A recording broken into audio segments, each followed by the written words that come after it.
இன்றைக்கி நம்ம வீடியோவில் ரொம்பவே சிம்பிளான அதே சமயத்தில் ரொம்ப டேஸ்டியான ஒரு ஸ்நாக் ரெசிபி தான் வந்து பார்க்க போகிறோம். வெறும் 5 நிமிஷத்தில் சூப்பரான இந்த பிரெட் பஜ்ஜி எப்படி செய்கிறதுன்னு நம்ம இந்த வீடியோவில் பார்க்கலாம். ரொம்பவே டேஸ்ட்டாக இருக்கும். இனிப்பு காரம் ரெண்டுமே சேர்ந்து சாப்பிட்றதுக்கு ரொம்ப நல்லாயிருக்கும். ஃபஸ்ட்டு பஜ்ஜி செய்கிறதுக்கு நம்ம மேல் மாவு ரெடி பண்ணிக்கலாம். மேல் மாவுக்கு 1 கப் அளவுக்கு கடலை மாவும் 2 ஸ்பூன் அளவுக்கு அரிசி மாவும் சேர்த்துக்கலாம்.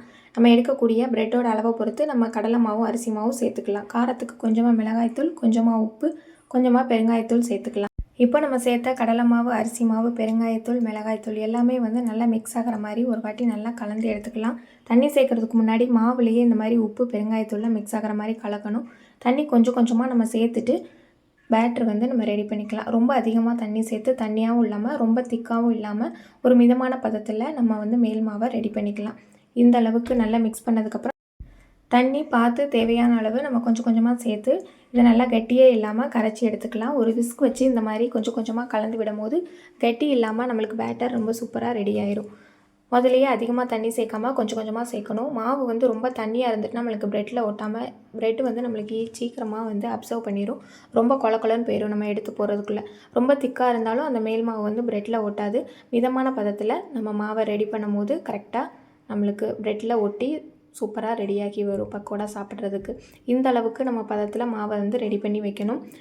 இப்போ ப்ரெட்டை வந்து நம்ம என்ன ஷேப்பில் கட் பண்ணுறதுன்னு பார்க்கலாம். நம்மளுக்கு எந்த ஷேப்பில் வேணாலும் இந்த மாதிரி ப்ரெட் பஜ்ஜிக்கு நம்ம கட் பண்ணிக்கலாம்.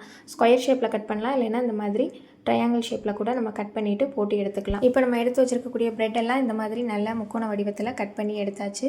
இப்போது இந்த மாதிரி நம்ம மாவில் லைட்டாக டிப் பண்ணிவிட்டு உடனே வந்து போட்டுறணும். ரொம்ப நேரம் வந்து ப்ரெட்டில் இப்படி பேட்டரை மிக்ஸ் பண்ணிகிட்டே இருந்தோம்னா நம்மளுக்கு வந்து ப்ரெட்டு சீக்கிரமாக தண்ணியெல்லாம் உறிஞ்ச மாதிரி உறிஞ்சி நம்மளுக்கு போடுறதுக்குள்ளே இது வந்து பிஞ்சு போன மாதிரி ஆயிடும். அதனால் நல்லா டக்குன்னு டிப் பண்ணிவிட்டு எண்ணெய் நல்லா காஞ்சதுக்கப்புறம் நம்ம போட்டு எடுத்துக்கலாம். இந்த மாதிரி ஒரு அகலமான பேனில் நம்ம போட்டு எடுக்கும்போது இது ட்ரையாங்கிள் ஷேப்னால நம்மளுக்கு திருப்பி விடுறதுக்கு ரொம்ப ஈஸியாக இருக்கும். கடாயில் போடுறத விட இந்த மாதிரி பேனில் போடும்போது நம்மளுக்கு ரொம்ப ஈஸியாக இருக்கும் இந்த பஜ்ஜி செய்கிறதுக்கு.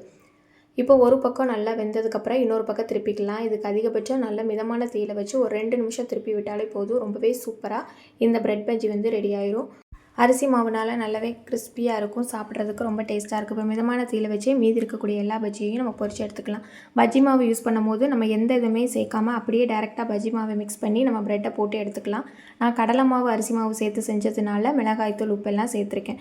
ரொம்பவே சூப்பரான வெறும் 5 நிமிஷத்தில் சூப்பரான இந்த பிரெட் பஜ்ஜி நம்ம ஈஸியாக செய்யலாம். இது போல் வீடியோ பார்க்குறதுக்கு நம்ம சேனலை சப்ஸ்கிரைப் பண்ணுங்கள். கூடவே பக்கத்தில் இருக்க பெல் சிம்பிளை கிளிக் பண்ணுங்கள். வீடியோக்கு ஒரு லைக் கொடுங்க.